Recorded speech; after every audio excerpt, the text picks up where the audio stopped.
everybody is not me. Everybody's not going to take kindly to these dudes making videos, because they make videos about everybody. You know that. Everybody doesn't. Yeah, that's true too. But when we make the videos, we get into these guys for teaching false doctrines. You know, like Nate or Nathaniel, Bishop Nathaniel. He always calls on Jesus Christ. And when you look up Jesus Christ, that's a Renaissance. The J is a Renaissance letter. There was no such thing as the letter J. It came about during the Renaissance. And the Renaissance, when you read Revelation, the 20th chapter, it speaks about the old serpent, the devil, coming out after the 1,000 years. Well, that's when they came out. Oh, that whole thing, Revelation, the 20th chapter, and we did breakdowns on it. Somebody should do another breakdown on it. That's talking about the Byzantine Empire, Esau being under our feet, and Esau coming back into power. So when you break down or interpret Revelation, the 20th chapter, you have to speak about Christopher Columbus, King Ferdinand, Queen Isabella, Spain, the Roman Catholic institution, all right? He take kindly to it, but because he's an elder and because I know him from all the way back then, I give him a certain level of respect where I don't feed into. I think I fed into it one time where he pushed my buttons one time too many. I made a video response and he apologized. But outside of that, I don't really let it get to me. But a lot of people that don't know him, they allow it to get to them. Does that make sense? Me and my brother Zion went to the museum yesterday. What is your take on our brother Zion? What do you think about our brother Zion studying the metal metal?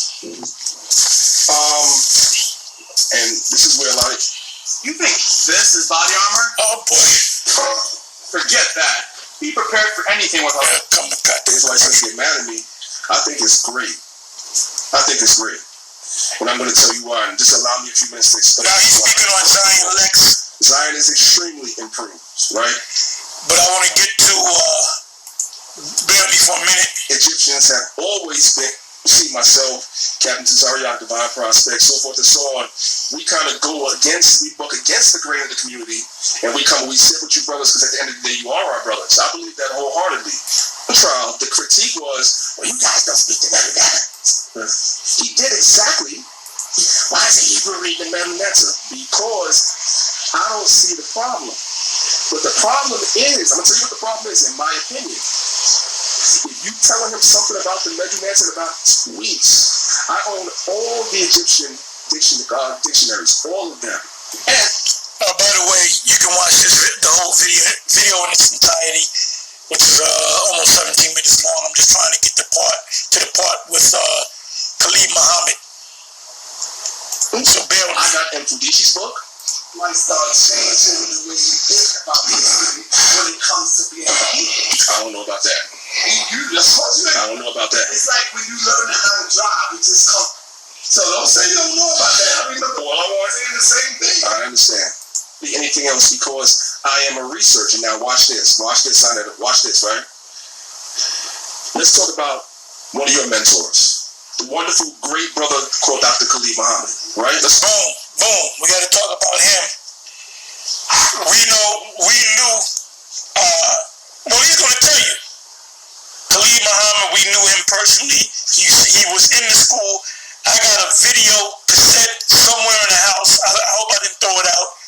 But it's actually him in the school, and he used to come on Friday nights when Yeshaya was teaching. So what Priest Danyahla is going to say is all truth. Everything that Priest Danyahla have said in this video is all true. Now,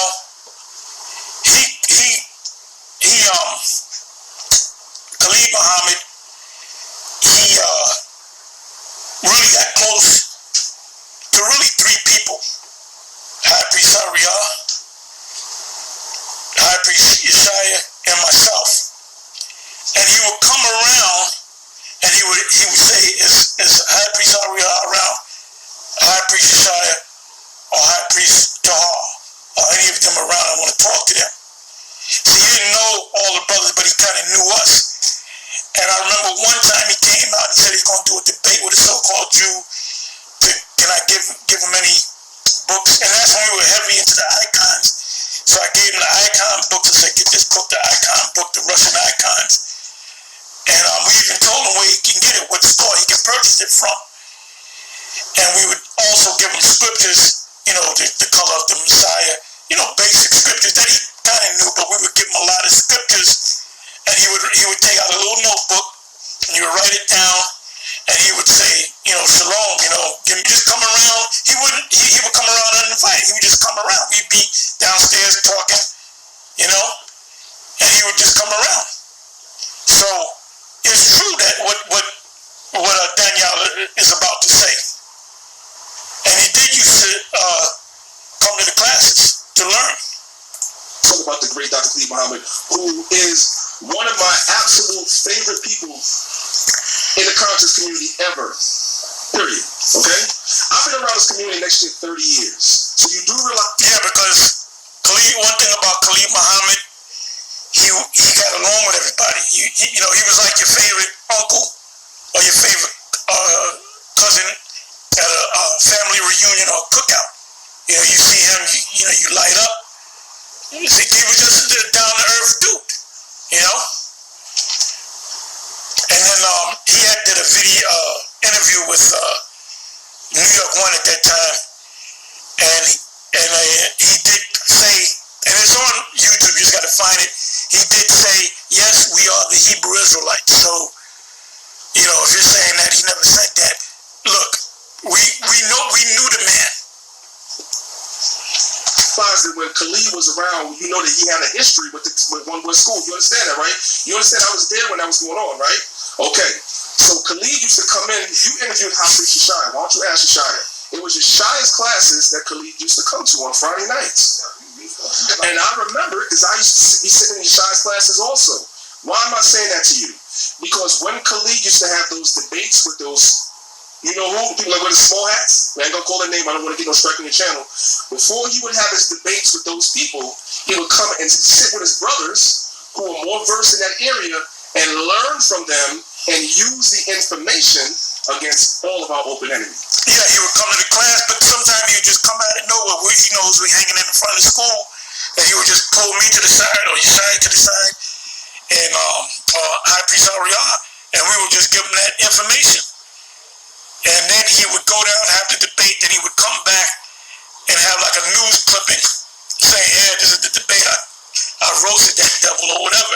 And we laugh and joke about it, So, this history of the Hebrew Israelites go deep, man, And it's beautiful that Priest Danyahla is saying what he's saying because he's telling the truth. He ain't sugarcoating anything. He's telling the straight truth. He wasn't too proud to go learn from somebody else. That is what Zion did in sitting up under the Kemetic teachers and learning the method. That's what Khalid did. You see what I'm saying? So now, why is it, and I've heard you ask, why is it that these same Kemetic teachers will not come and sit down and learn the Hebrew before they start talking about the Bible? That's the question. When is that going to happen? I agree with you. I agree. Talk to me, my brother, about the up-and-coming debate with Zion Lex and Captain Tazariak. Do you think Captain is in over his head, or do you think... And I think that's, to me, that's a waste of time. Formal debates are a waste of time, because if they had a debate, which they're probably going to have, Zion Lex and Captain Tazariak, when they both leave the audience, whether they're pro Captain Tazariak or pro Zion Lex, when everybody leaves, everybody that's pro Zion Lex is going to leave pro Zion Lex. Everybody that's pro One West Captain Tazariak, they're going to leave One West Captain Tazariak. Okay? Zion Lex is not going to come to our side, so to speak, and Captain Tazariak not going to come to his side, so it's a complete waste of time. Because, personally, man, I watch Zion Lex, and, he's a down-to-earth brother. We like him, but he's completely lost. Now, if you say, well, look, let's have a debate about it, I don't need to have a debate. I have this truth. Either you're going to accept this truth or you're not going to accept this truth. and I always go to this Ezekiel 3rd chapter. The Lord told Ezekiel, eat this roll, which is the scriptures, and go and teach the sons of the children of Israel. He didn't say have debates. He said teach them. The ones that don't want to listen or buck up against it, you leave them alone. That's also in Matthew's 10th chapter. Let's listen to a little bit more. Think he's really prepared for Zion? Should he get prepared for Zion? Should he be like, just taking it lightly? Because Zion is well versed in a lot of stuff. Zion been doing this for a while, bro. Zion is well versed in a lot of stuff, but Zion Lex is not well versed in the truth. He doesn't have the truth. If he's not dealing with the New Testament, he doesn't have the truth. And if he's